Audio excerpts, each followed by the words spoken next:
So welcome everybody as you're coming in. I'll give you a few seconds to come in and get yourself established and settled in, and welcome to this presentation. As you're coming in, if you want to just tell us who you are, and there's a chat function at the bottom of your screen. If you just go into that, you can just tell us who you are, where you're coming from, and all that sort of stuff. If you feel up to it, that'd be good in there. So I'll give you another few seconds as people are coming in, and we'll get started in a minute.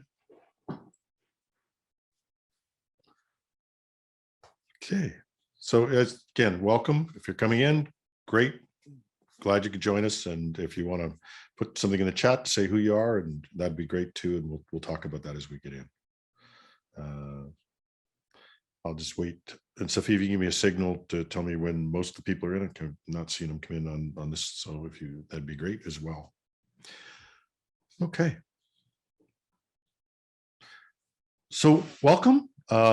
I'm Jim Love, and I'm pleased to welcome you to this IT World Canada briefing. Now, these sessions are designed to be interactive. I'm trying to break the barrier of the webcast or the web thing, and just look at this. And so they're designed to be interactive and look at issues of interest to our audiences. Now, a little bit of housekeeping. We're going to have two panels, and what I hope will be a pretty lively Q&A session at the end. Although we prepared for this, you can interact with us. This is a conversation, so you can interact with us using the chat function. And I'd love you to test that out right now, if you don't mind, just so I know you're out there. At the bottom of your screen, there's a chat function. You can tell us your name, your company, any comments you might have, or just say hello from where you are. That'd be great in there. We'll also have a couple of polls during the briefing, so just to check up on you and see, so we can help the presenters understand where you are. They're pretty simple polls, and they'll be easy to do. That's it. So that's the housekeeping. And I just want to introduce the topic here. In the last 3 years, we've seen a lot of changes. COVID-19 brought on a lot of different changes and events in there. We have an increasingly decentralized workforce. That's one thing. If you're in the security game, an increasingly broad attack surface, and an increased sophistication in cybercrime. But you also got a real change in the workforce. There's the great resignation, the people leaving, the silver tsunami, a lot of people who are deciding to retire at this time.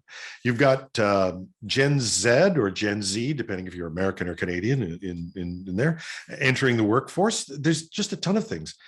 And in part, we handled that pretty well as CIOs. That's an amazing thing. And the way we responded to it, the COVID crisis, we moved heaven and earth. We often did what was thought of as impossible. We made work from home happen for thousands of people in a matter of days.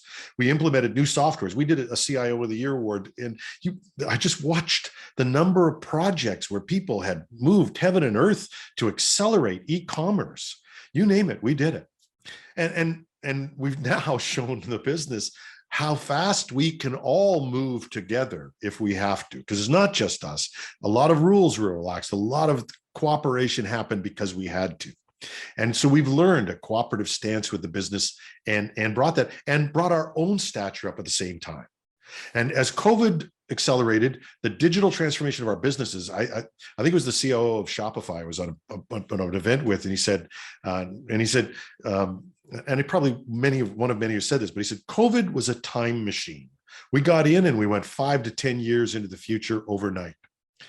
And with digital transformation, we also confront the digital customer. And the digital customer is more knowledgeable, more in control, and more demanding of the best customer experience, and more than willing to click away to another business if you don't have the best experience from them. So we may go back to the office, but nobody wants to go back to the way things were. We've maintained a level of agility, and we've demonstrated, and we've proven that, but we have to have not just velocity. We have to meet customer needs faster. We have to find that while we struggle to find trained and able resources, we have to meet incredibly new expectations. Can't underestimate this. And I'm sure none of you in the audience do at all. In some key areas, we entered the pandemic short of resources already. And then immigration cutbacks. And we've been dependent on offshore immigration to help supply technical staff in this country for ages. And now the people who work for us are changing their attitudes towards work and work-life balance. Some are simply leaving. And as the skills gap continues to grow, the achievements we made are being threatened, and largely due to a scarcity of good people. So you have to ask yourself, a natural solution is outsourcing.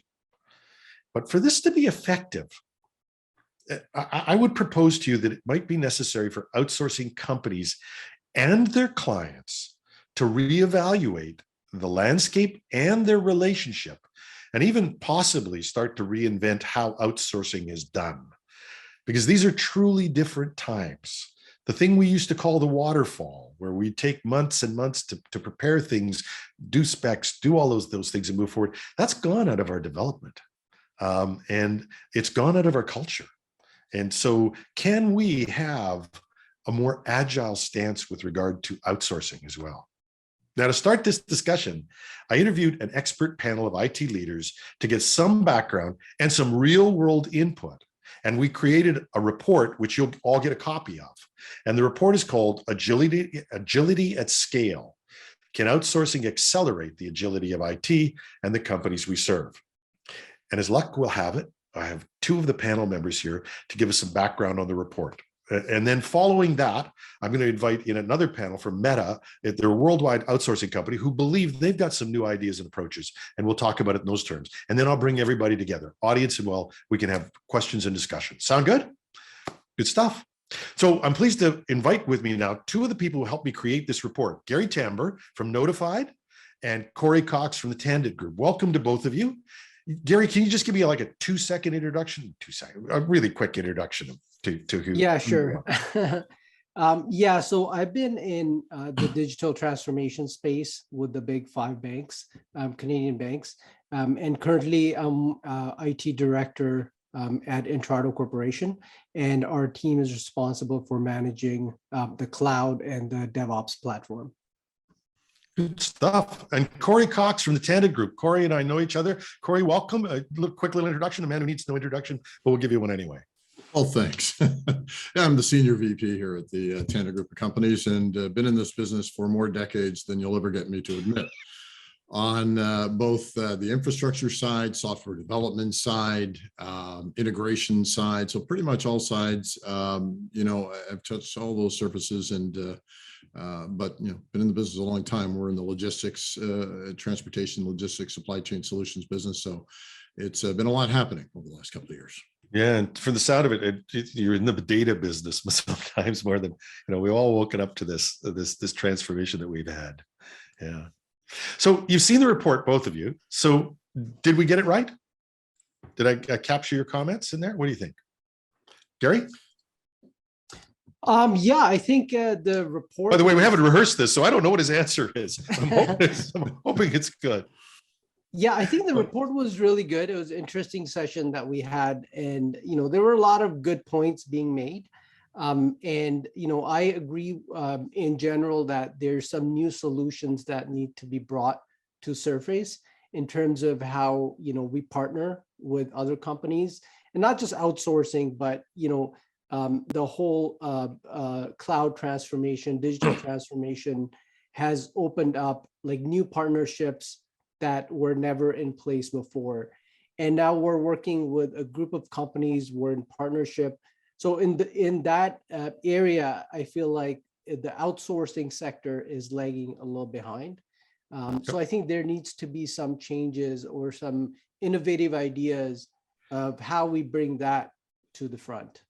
And Gary's also been an agile and DevOps type coach. So you've done both. You've done outsourcing from waterfall type of thing, get it all prepared, and the big project, and from the agile point of view. We'll get you. So I'm going to get some comments for you in a second here. Corey, what do you think?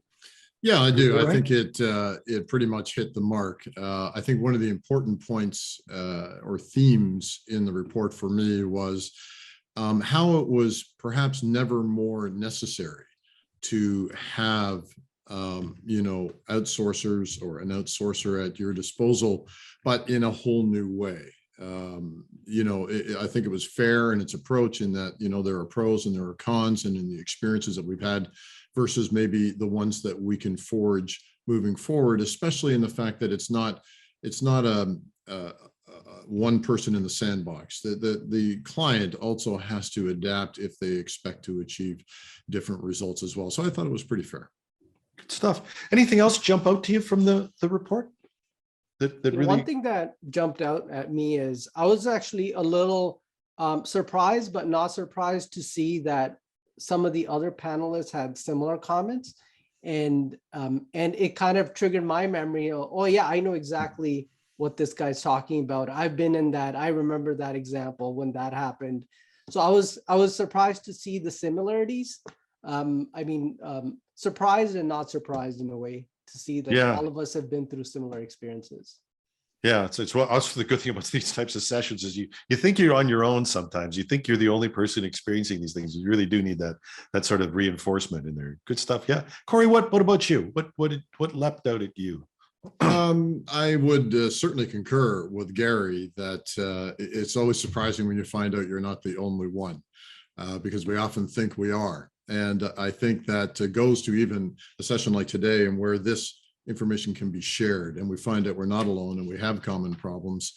And sometimes there are common solutions, or at least unique solutions perhaps that we weren't aware of. So I think for me, one of the more fascinating aspects of that was, for example, how do you burst 450 people that was just a fascinating story, where there is no way, unless you get creative outsourcing as part of your solution, that you're going to be able to, grow at that rate. I could not believe that. And I've known, obviously, I've known a lot of people in the industry. So I heard this story earlier in the game. It was one of the reasons why I went to this particular person for the report, but it was just like, oh my heavens, and no way out. Like the deadline is fixed. But if you're in banking, well, transport, if those trucks don't hit the road, we have no choice. We can't shut down. And I think in your case, Corey, people stop getting goods. They stop eating. I mean, in other places, Gary, they stop getting the services. We can't, the banks can't shut down. I mean, and healthcare, which was the other story, they can't shut down. So we all face this, even though that was a particular example of somebody, yes, they had to start up a new business and they had to do it in 6 months, no question.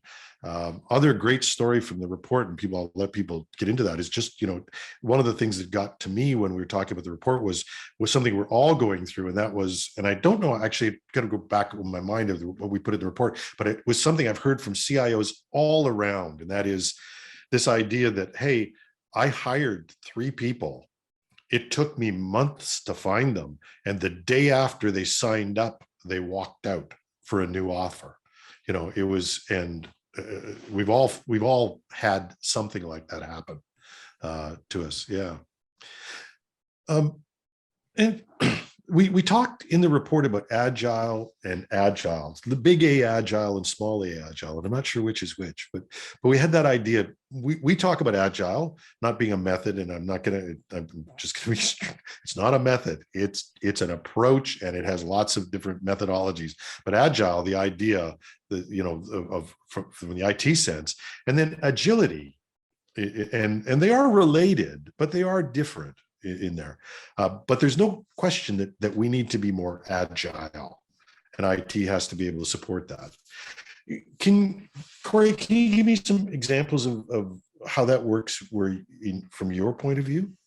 Yeah, it's funny that as I was reviewing the report, one of the little notes I made to myself is, are we talking agile or agility? So it's an interesting step off point that you've given me here. So, we look at the agile kind of methodology, the concepts, of plan, develop, deliver, and then operate. And for me, that is, I think, an effective concept: deliver more, more frequently. But we tend to still, it's funny how we still think in boxes. And that's when we have a defined project at our disposal. And everyone says, okay, I have an idea, right? You know, I have an objective to achieve, and now we know we have a product to build or change. For me, it's actually break that box out and expand it to everyday operations of the company. You know, so not just continuous improvement of existing applications, for example, but, you know, embed IT in all functional components of the business to better understand their challenges, their decisions, their objectives. You know, it brings to mind a group that we have at the company that was put together by one of the business units to basically just on 2-week cycles, 2-week sprints, to basically identify problems with processes, not necessarily major things. They could be new objectives that people are trying to solve. How do we get here from there? And in that group, there is every functional unit of the company: admin, operations, sales, IT, digital media. And, you know, I was just in a meeting this morning where out of the blue, someone from the digital media department said, hey, you know, I've been thinking about your problem. It was over on the sales side, and it was about following up on higher volume customers. And there was just some mechanics that were going through, and they weren't having a lot of success. And she said, you know, I've been thinking about this. I've heard you guys talk about this for a couple of weeks now. I have an idea. And I'd like to maybe take that offline with you, not bog this down, but I think I have some tools that can actually help make that better for you. And then we can actually use that for our social media campaigns at the same time.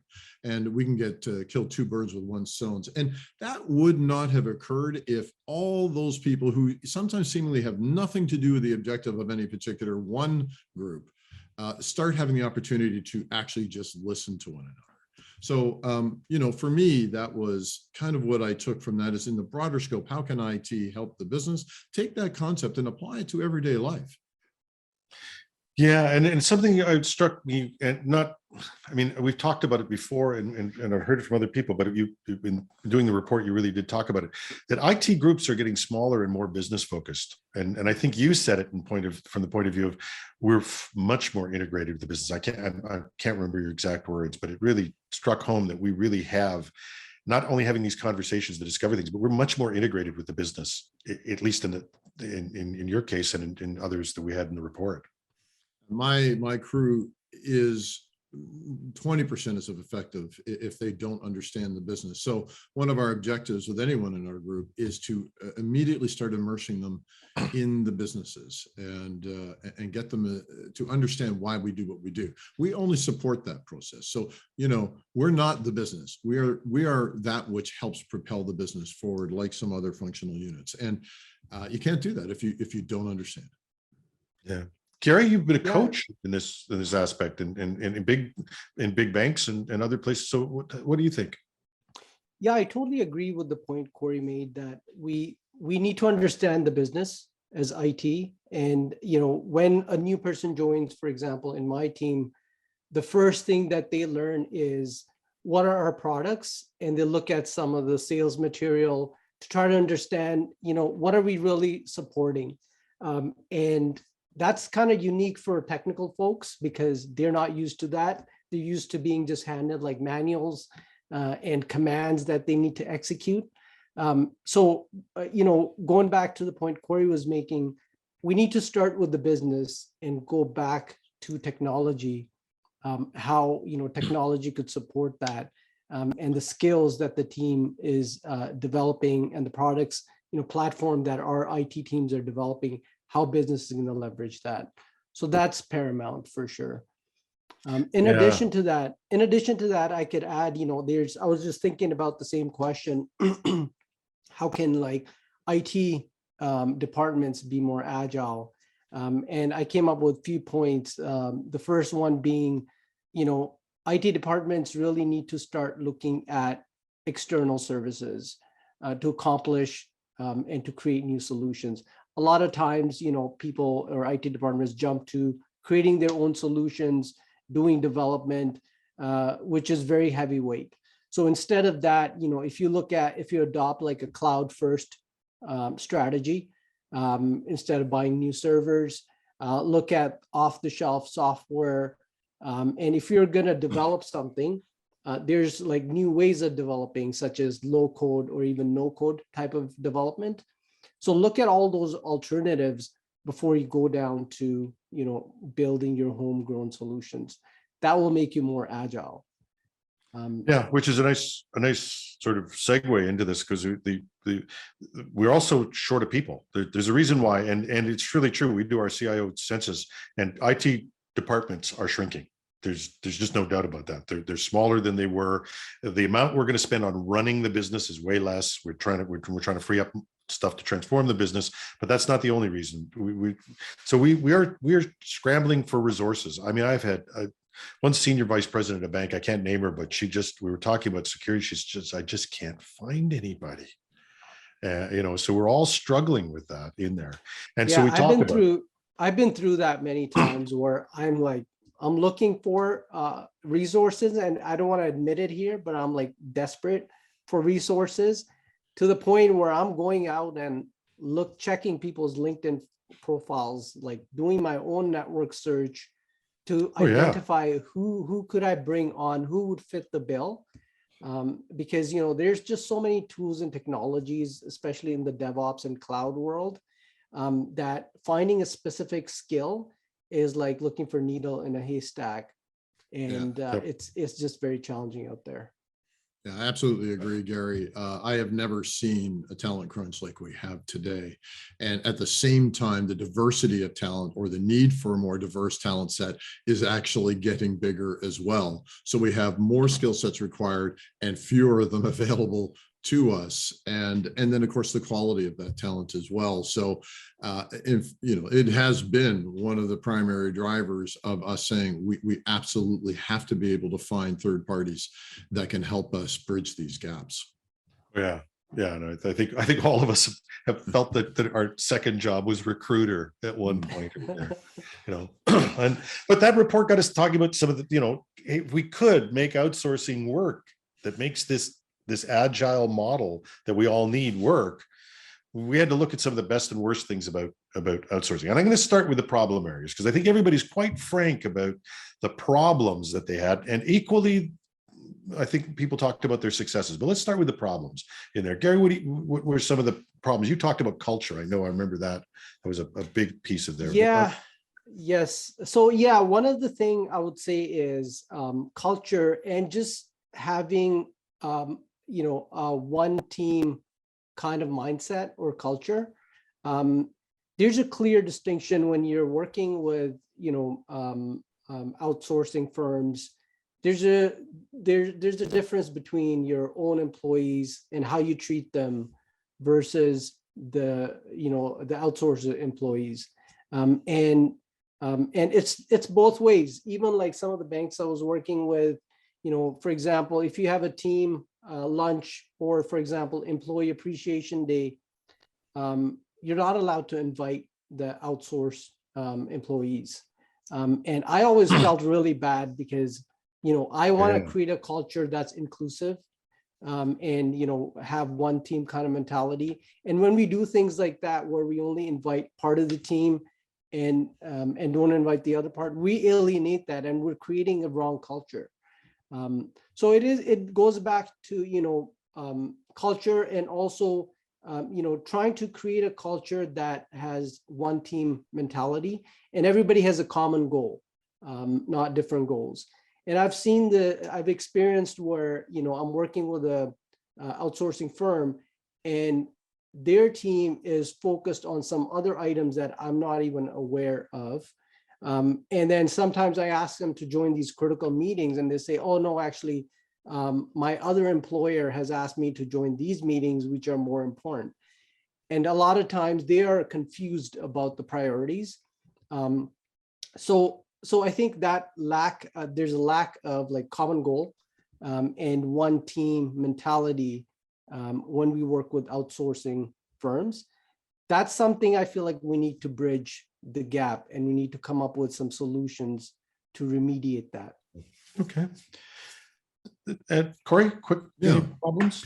I think, yeah, many, kind of our more traditional sources are still stuck in that waterfall approach to even, entertaining a project with us. So, we have the sales team, the pre-sales tech team, the wireframe, the statement of work, the contract, and, we have to get through all of those stages before we can even get to actually having some work done. And it's, it takes a lot of mental energy to know, here we go, we're going to go through all these hoops again, just to get to what may be a small project, could be a big, no, there's still a time and a place for all of these things. But, that to me is one of them. It's like, can we not be more agile, even in our approach to understanding how quickly can we just say yes and get to the bullet points of what we're going to do?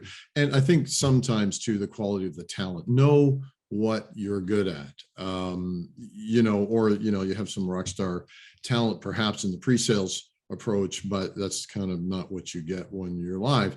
And, I had an example with an outsourcer last year where on one project, they were stellar. It was an exceptionally good experience. On the second project, they stepped outside their sweet spot, obviously, and it was an entirely different experience. And they should have just said no. Yeah. And you talked about some successes, Corey. You talked to the way these people who seem to integrate fit within your culture and fit. Yeah. And that's what is possible. Yeah, absolutely it is. I can think of one project, we're all dealing with security that can always throw a wrench into your plans on any given day. And suddenly you're out there going, well, what's the latest open source 0-day exploit that I'm suddenly find that it could be rifled throughout my entire organization in stacks that I didn't even know the product was in. We think about Log4j and some others. We were in that situation late last year. And I said, we just cannot stop it needed full attention, but we couldn't stop everything to do it. But I also needed it to be done. And we were able to reach out with a phone call and just say, hey, here's where we're at. Can you help us? The answer was simply yes. We didn't even bother to get quotes. They could have taken full advantage of that fact and just, but they didn't. And we had someone embedded, virtually embedded for about the next, I think it was 1 or 2 weeks, maybe it was a bit longer. They brought skill sets, they brought tools, they were able to sweep the entire infrastructure, cloud and on-prem, data center, and were able to get us through that. And when it was over, it was over. And we got a bill, it was reasonable, nothing was being stretched out. I didn't get a call to say, what can we do for you next? It wasn't just a launch pad to yet another project. And it really felt like it was simply an extension, like I just brought on a person and was able to then release them after the project. It was fantastic. And I think that story of yours really epitomized what everybody talked about. The report is the perfect piece of outsourcing, which with one exception, there was one that was really brought home by somebody who had this continuity of resources, because everybody talked about bait and switch, but this continuity of resources, knowing my company and not having to educate the outsourcer was a big deal with everybody. I'm going to cut us there. We're going to bring in our other panel. Thank you so much, guys. And you'll be back in this, but I want to bring in our other panel and do that. We're going to do a quick poll while we're shifting around here a little bit in there. So we're just going to get just a quick little poll we can go to. And I just want to find out how much from the audience out there, how much you're outsourced right now. And this is just it's confidential. So, but just give us a sense of how much you think you're outsourcing right now in there. Is it, very few? Is it 25% of the work? Is it about half? Is it about 75%? Just give us a sense, or you can tell us you don't want to say, and that's fine too. But I just want to get some idea of where as we go into our next panel. And while you're filling that in, I'm going to introduce our next panel. We got Brendan O'Brien, the CTO of Meta IT, and Marcelo Basio, who's the head of digital business for Meta IT. And I met these folks, and we participated in this report, but they were really I really came up with some new ideas about outsourcing. I'm going to bring them in and we're going to talk about that. Can we see the results of the poll? Did we get enough results from everybody in there to show what we've got there? Just take a look. So 75%, about half, about 25%, very few. So it's all over the place. So that's great. So welcome to Marcelo and Brendan in there. So I'll invite you in and thank you. And the audience, yes, please keep commenting. We love it. So just give us your comments as we go through this. It's just wonderful. So what did you think of that? in there. Marcelo, do you want to go first? What you've had a chance to see the report and a couple of listen to the members of the group. What's your reaction? I couldn't agree more. So today we are facing in this time a really need for research and what we call here smart researching, smart services, because to put up people there inside the companies and deliver something in our way doesn't make any sense anymore. We need to deliver the things in our client's way. So we have to think in the way that they need that things to be implemented. This is totally connected with agile mentality. So as Gary said, we have to understand the strategy first. We have to understand the culture first, or the need first. And when we join some companies to support them as to deliver their strategy or their needs, the first thing that we do is to understand their real culture and their real strategy, and how to be sure that the business side will be connected with our technical side. This is the first thing that we try to do all the time. Of course, sometimes there is no time for it, or it's really technical, and the companies already know how to do it, or what we have to do exactly in that point in 1 week. But when we can, it is what we're looking for. Because when we talk about agile, we try to make sure that all the parts are connected, right from the beginning in the strategy to the technical side. So we create value streams. We create some groups to talk together and see the ideas happen, like Corey said. So someone from the other area bringing us some idea that is make a lot of sense for that part. We are trying to implement in that time. Good stuff. And Brendan, what do you think? I thought there were some great points from Gary and Corey, and I agree obviously with Marcelo. I think there's been a shift in the market from an outsourcer's perspective. The market hasn't just changed for our customers; it's changed for the outsourcers as well. So Meta, at the moment, we're in a huge moment of digitally transforming ourselves, reinventing our services to attend the new market. So the difference is, in the past, outsourcing was, customers are very interested in a Gartner report in this topic, so we position a service for that. And Meta has always been very much on the ground with our customers. We have some customers with us for 26 years. We're 31 years in the market. So we take our experience and look at it from look, what does the customer really need at this moment? And what we're noticing is not about the buzzwords anymore. It's about, how do you realize value? How can you actually get a return on investment or return on capital investment? And how can you accelerate it? And Gary made an excellent point. We're saying there's no point in wasting your resources internally trying to do something from zero, like we had the time to do before the pandemic, where we're noticing customers are under pressure now. Because what's happened in the pandemic is the customer adopted technology in such a speed to survive the pandemic that they didn't have time to think about the architecture, the security, the team placement, the skill sets they're going to need. And for whatever else that they want to evolve from what they've had to do in the pandemic, they're not ready. They don't have the teams ready to support it or resustain it, and they're looking at rework. And then they're looking for the outsourcers that can help them to deliver those improvements or rethink it. And so one thing, let's say, advice for any customers is that there is an element now where an assessment is actually quite important nowadays. In the past, it was like nice to know what was the situation, but complementing what Marcelo said, there's very difficult for an outsourcer to come in and just do a service without having any pre-understanding of what the customer really is needing. What are the pain points? Where's the customer's maturity? Because some believe they have a higher maturity than the reality. And so there is this not a new phase, but it has become more important that there is the initial phase of a lot of services is understanding the customer through an assessment. But I'm not saying a very long one. I'm saying it's a short survey that helps. And then what Meta does is then we position the right services, and then we can talk about that more. But I thought it was a good point from Gary that doing it all yourself is kind of ended. Trying to do it, as you said, the resource shortage has meant you can't even do it internally. Even if you wanted to, you need to look for low code, no code. You need to look for partners that are also aligned with this and not still traditional outsourcers. And so the other idea is connecting the ecosystem of startups and venture capital, which Meta does as well. So you get a startup that solves your a new way of doing your intranet or your e-commerce, and it solves you having to develop it or even buy a software. You just pay it as a service, enter in OPEX, and off you go. So there's a lot of good approaches there, but the time has ended for to do everything in-house.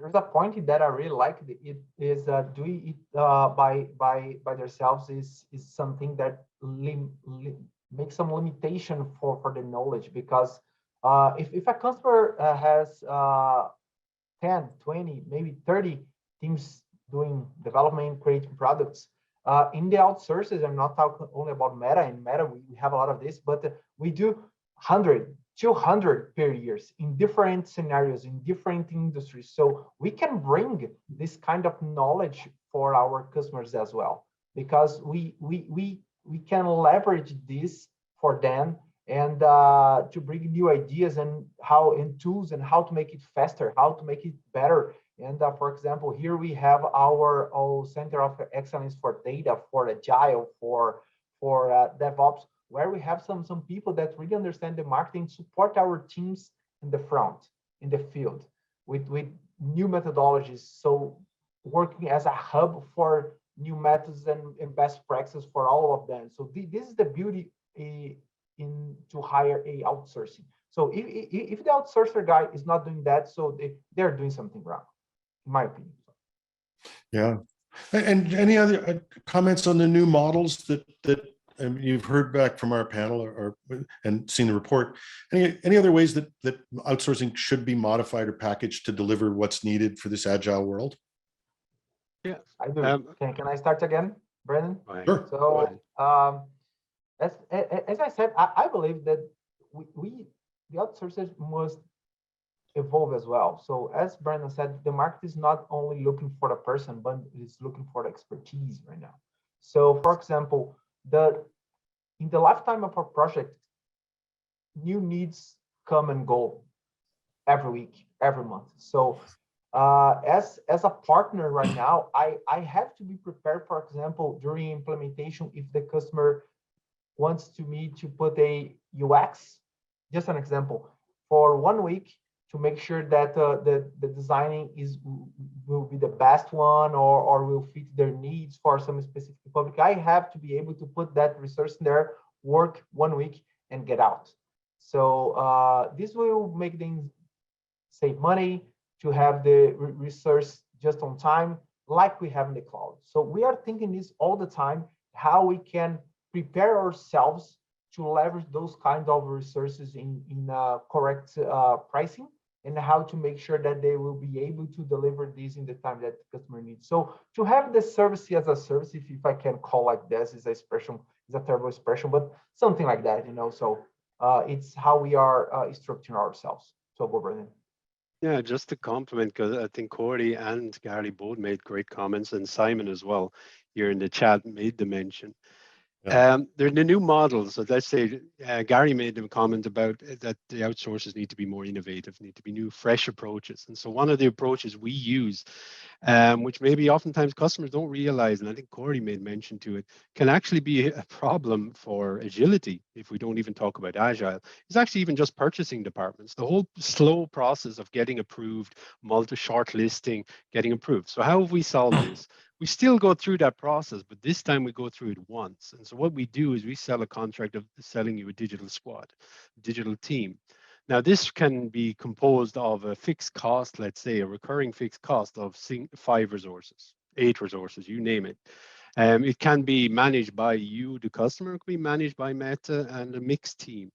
It can be 100% a Meta team or 100% a customer's team, but managed by Meta or architects. What's the point here? So you have a current team that's helping you develop a current project. And then you reach a phase where the project has come to an end. As Corey mentioned, I want the team to come in, do it, fix with the culture, and then leave.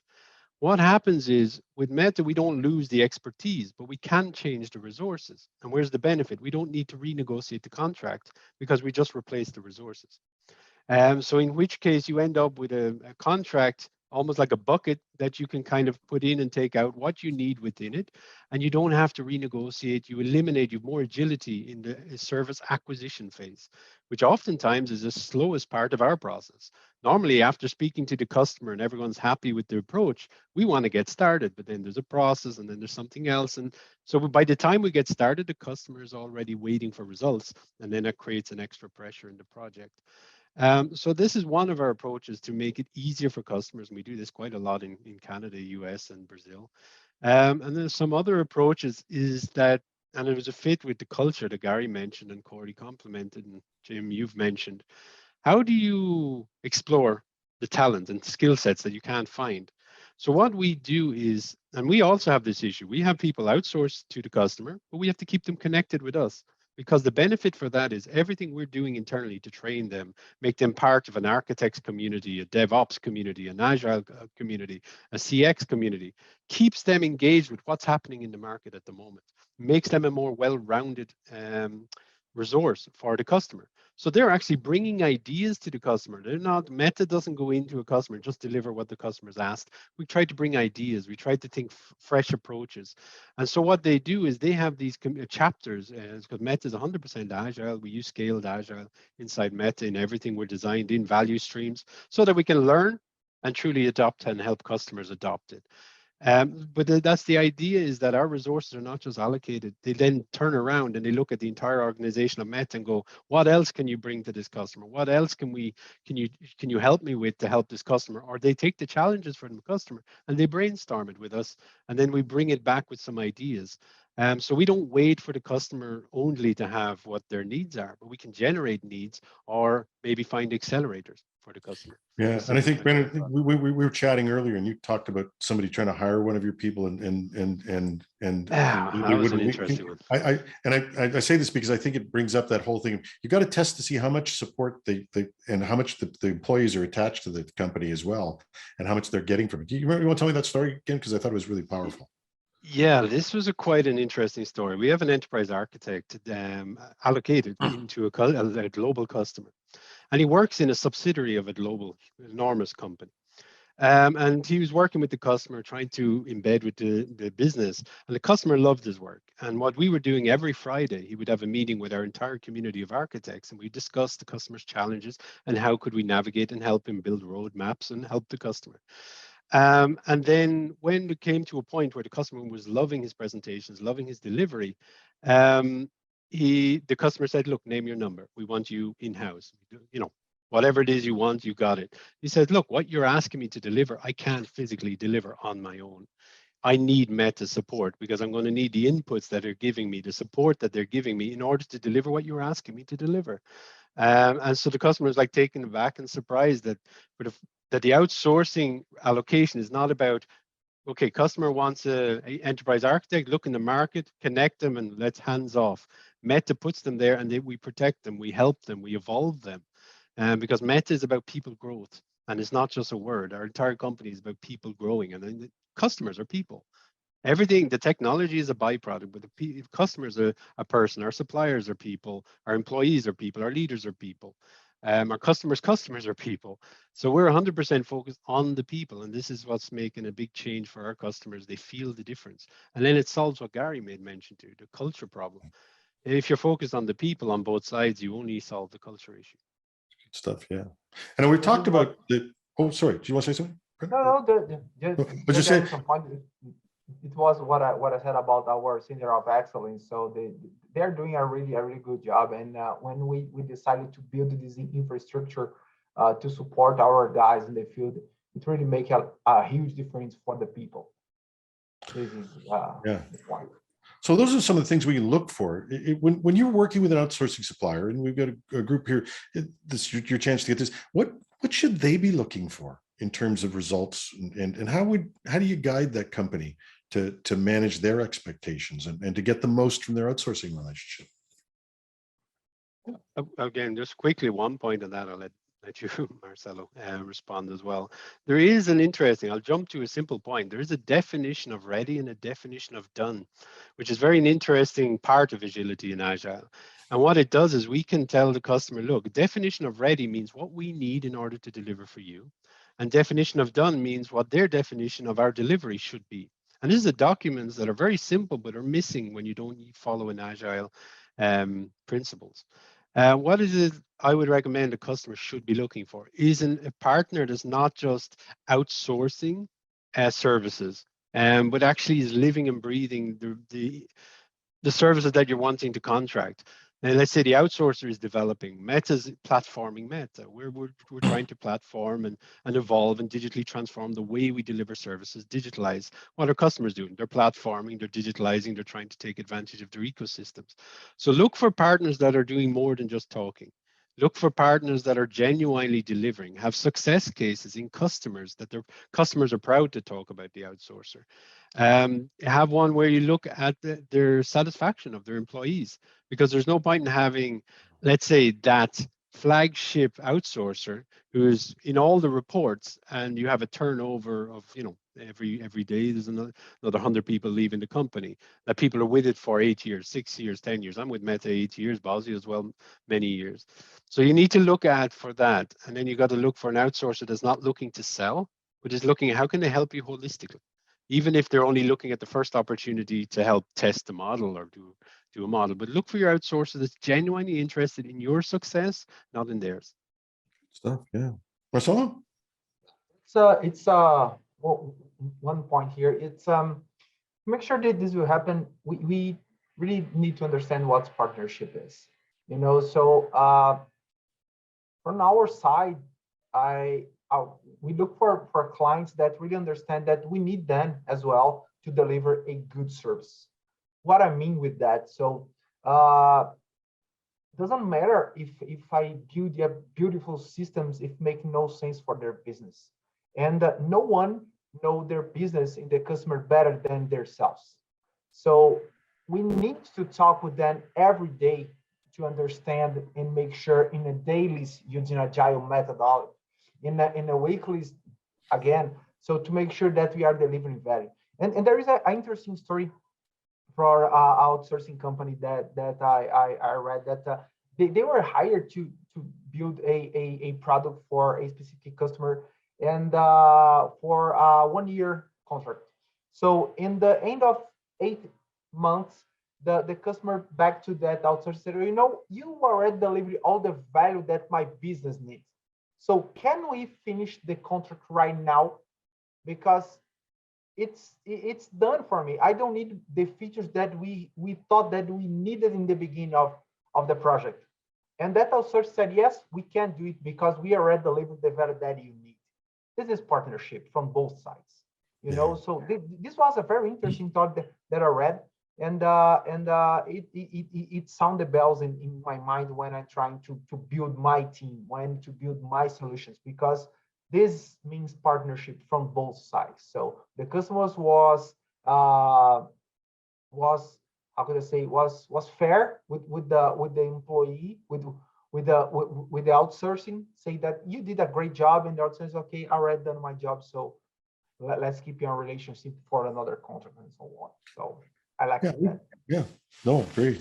We've got about 12 minutes left, and I want to get a lot for audience questions, but I think we're on a good track here. So if the audience, you got a chat function, if you want to get a question in, if you could type it in there, that'd be great. I don't want to miss anything you've got, but I don't want to, I think we got a good discussion going. So I'm going to bring our panel back in another couple of minutes, but I want to go back to this idea of, what advice would you deliver to a customer regarding a new strategy towards outsourcing in there? I think we've covered most of the points of the questions I had, but this is the one I'd really like to leave us and this part of the discussion with. What advice would you give? Marcelo, do you want to start? Yep, sure. As mentioned, said, as Brandon said, so look for references in your network to be sure that that guy is a real, what we call here in Meta, a delivery guy. Because we saw, as you wrote in your report, the people go there with the best ones in the sales side, in the sales time, okay, to sell and to prove they are the best. But when are they delivering? Those guys are gone to another cycle. So, and they bring some other people to deliver what they have promised. So this is an important point for the people for the customers to make sure that those guys will participate during the delivery time. So they may be not the developer that will be inside the customer, but they must be in the delivery, supporting that team, building there with the new methodologies or best practices or experiences, because they are really good. So this is one important point that I really like to tell for our clients. Try to have this in the contract. Try to have this in a way, because I believe that that's important. And another point that I really working hard here in Meta, we are in a time of resource constraints. So it's really difficult to find good resource. So in Meta, we are developing our professionals here inside. So we have some programs where we have a university here in Meta to develop our teams. So, and imagine that I picked up a guy with 18 and 19 years, and we call that guy as a junior resource. And is that a real junior resource? This guy probably is coding, is building software since he was 15 years. He has 4 years of coding. He's a real junior resource. And of course, those professionals will need some support in the soft skills, but in the hard skills, those guys are really good. And we are trying to here in Meta is to understand these new ways of how to developing the professionals for the future. So, and we kind of use a pyramid of senior and junior resources to make sure that we have the fast way to deliver what the customers are needing. So this is a thing that I would like to tell our customer, understand how the team will be built for that solution service. Just to complement that, actually, just as advice for customer, it's good to look at a new contracting approach, not just the resource black and white.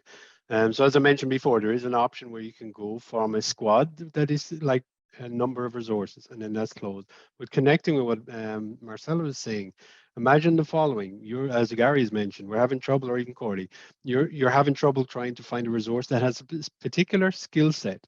What you can do with Meta, for one example of being an innovative, you can choose, look, I want in 3 months, I'm going to need a resource that has X, Y, Z and is expert at this level, and we can prepare that resource for you. And what happens is then by the time the project begins, or by the time you need it, we have the resource up and running and validated and interviewed, and then you can start to adopt and use all the training. Even if you say, look, I want them to have this training, we can prepare the resources. So no, we don't just do our own training for our own delivery teams, but we can actually prepare the customers' teams that don't have the time to stop and create university alliances and prepare or train or create training sessions, or don't have the experts internally to do the chaperoning and the senior engagements. So there is an element where we can help customers from our own sources, or we can help them build their own resources with a little bit of anticipation of what resources they need. And then that recycles. Okay, now after this guy, I'll need another. So we're already preparing the next. And then we can create that model. So there's some new ways to respond to Gary's point, that you can actually think differently about how you're contracting as a service, cloud first, outsourcing first, minimal effort, low code, no code, automation. All of these things help development with quality and expertise. All of these things is the way customers should think. I'm going to bring our panel back together for some questions from the audience. We got a couple in there that I'd like to get to and in there. And just for the point of view of the audience, this discussion has been going really well, and I'm a little over time, but if you have to leave at 2, that's great. But this will be recorded. You can come back to it, but I may sneak over the hour for a couple of minutes if that's okay with everybody. Just dig in there, because there's a couple of good questions. One is I want to talk about, since we have the whole panel here, security. You know, like this is something we haven't really talked about, but it is essential. You're bringing new people into your organization, so I'd sort of like to get some idea from Meta, Brendan, Marcelo. You know, what are the things that you do, and then maybe even a comment from Corey and Gary about the issues of security. I think it is real when you're bringing people in. What should we be thinking? Very real. Yeah, no, it's very real. I can answer this on 2 angles, because as CTO, my team is responsible for the entire cybersecurity of the company, and also we're helping with Bosnia to create the centers of excellence that specialize in security or specialize in architecture. What the customer needs to look at is needs a review Okay, I would call it an assessment, but you need a review of how secure are you? What tools have you got in place? So have you got API gateways? Have you got application health monitoring in place?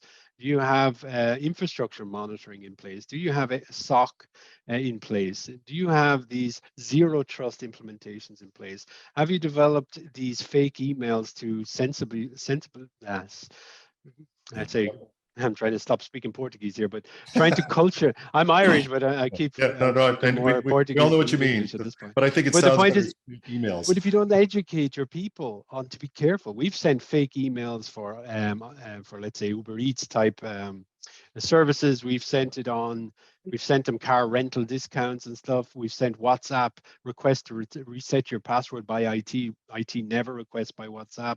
WhatsApp is not an official communication channel.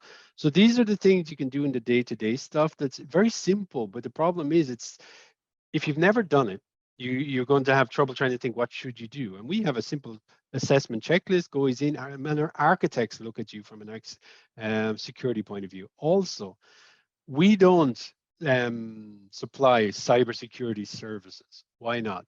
It's not our only business, and you don't want to contract someone who also does security. You either get an expert in security or you pay the price. There's no negotiation on that. Meta doesn't even want to suggest that we do security. What we can do is the security recommendations that you should implement, we can help you implement. We can architect, we can implement the DevOps, and so you have security in how you develop and how you deliver.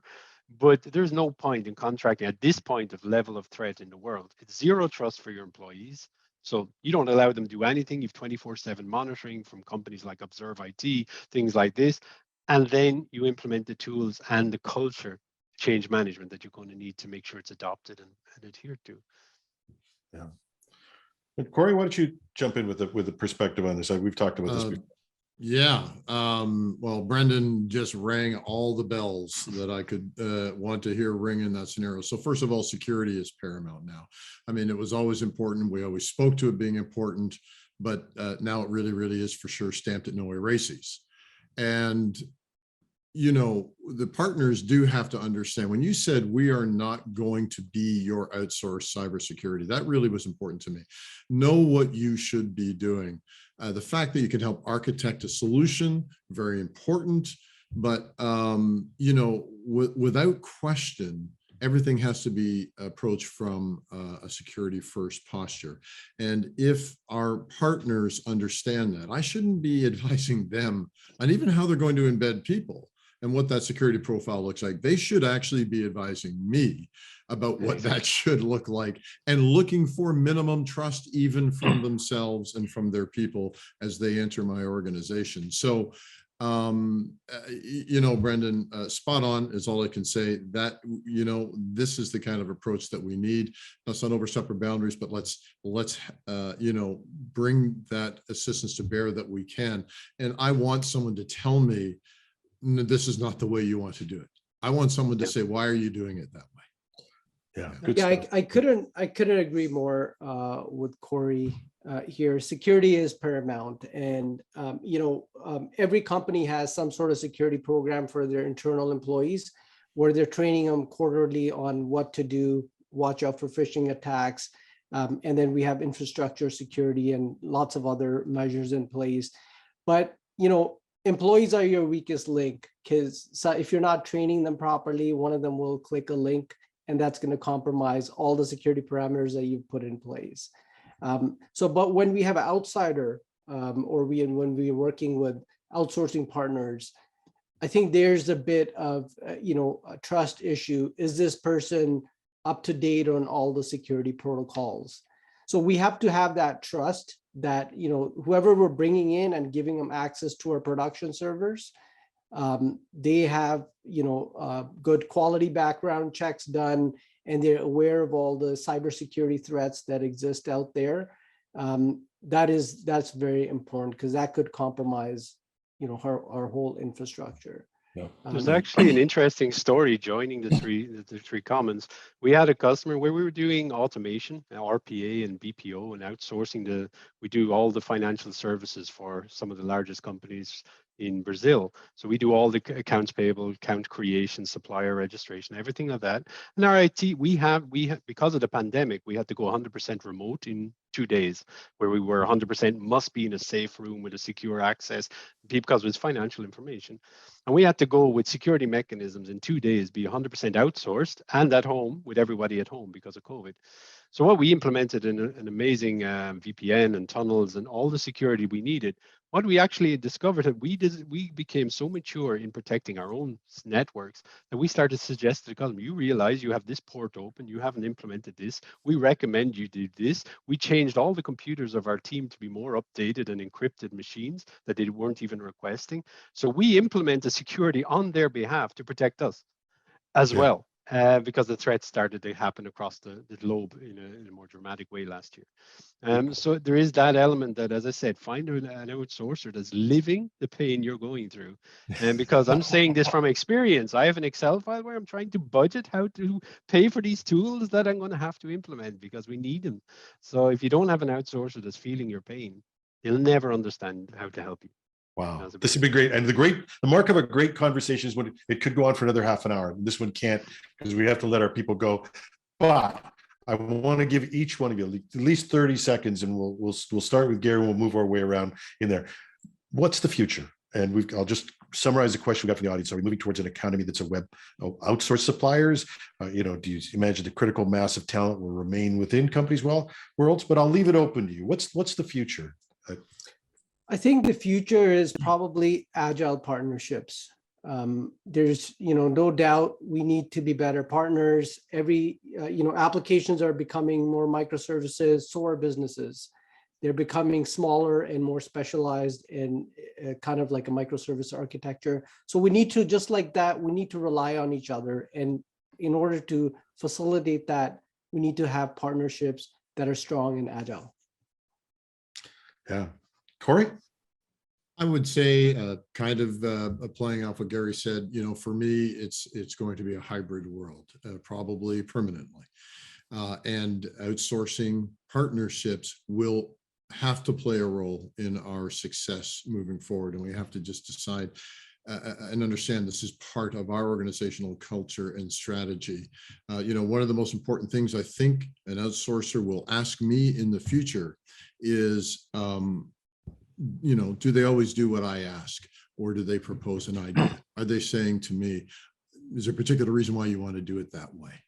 And then I know I have a party who's actually reaching into their bag of tricks and saying, you know what, how about this instead? That's where value starts. Good for you. Yeah. Marcelo? Yeah, so I totally agree. It's a hybrid world. And as an outsourcing company, I would say that the future for us is we must be ahead of our clients to support them better.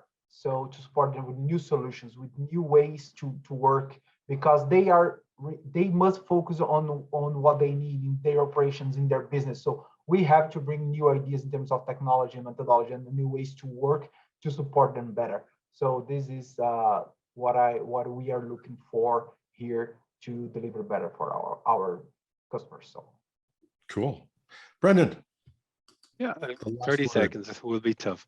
Well, I liked what Corey said. You need to look for partners, and the future is about challenging your partner and being open to hear them as well. Because oftentimes partners have been talking to you and you've not been listening, and sometimes they do know better. Not always, and the partner needs to remember the customer does know better, like Marcelo said as well.